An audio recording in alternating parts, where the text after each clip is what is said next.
Thank you, Mr. Chairman. I'm going to move quickly here because I've got several topics I'd like to address. Mr. Cicio, I noticed that you have a list of new projects listed in your testimony that could be at risk if the U.S. approves applications to export liquid natural gas to non-free trade agreement countries.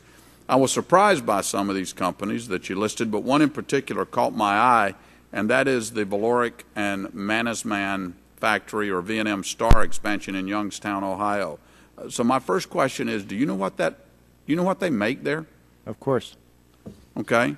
They make the very steel and the tubes that's going to be used to transport liquid natural gas to market. They're going to benefit from the exporting of liquid natural gas. Why would you suggest that they're going to be hurt by the exporting of liquid natural gas? Well, my testimony is, I guess, is not clear enough, but it says we are not opposing exports.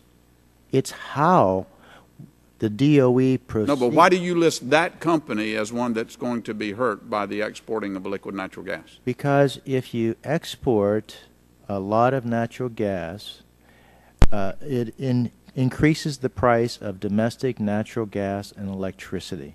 But the companies that make the materials that export the natural gas, they're going to benefit from this. Let me move on because I don't want to get into a debate here. We have a fundamental disagreement. Let me ask you this: you list a number of chemical projects that will actually benefit from increased natural gas production.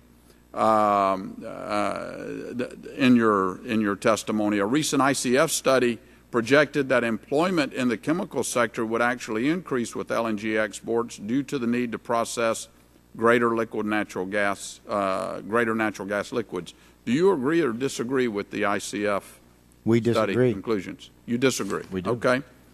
There are a lot of ethane cracker plants being planned all across the country.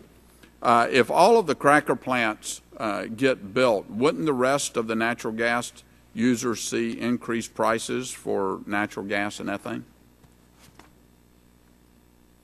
If there's increased production of ethane, it doesn't necessarily. You will get residual increases in supply of natural gas, but not necessarily higher prices. I'll take that as a yes. There's a limit. There's nearly an almost limitless supply of natural gas if the federal government doesn't mess up the opportunity.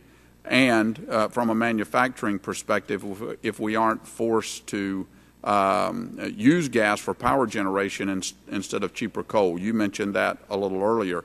I would just suggest that your time and the time of your members would be better spent helping us make sure that the administration doesn't stamp out the coal industry, which is the most cost-affordable, reliable form of energy on the planet.